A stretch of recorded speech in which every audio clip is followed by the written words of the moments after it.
আপনাদের মাধ্যমে এই গভর্নমেন্টের মোহাম্মদ ইউনূসকে বলতে চাই, আপনি যদি এই খুনিদের গ্রেফতার করতে না পারেন,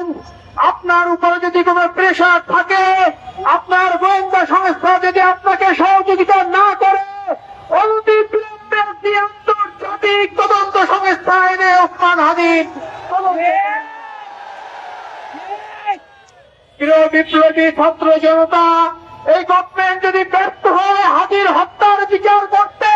তাহলে আপনি আন্তর্জাতিক আদালতে হাদির হত্যার মামলা করে।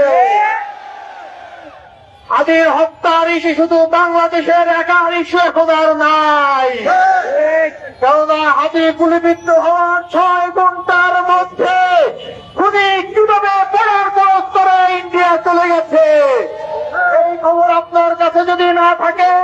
তাহলে বিদেশে যারা বাংলাদেশে অবস্থান করে তাদের কাছে কিভাবে গেল।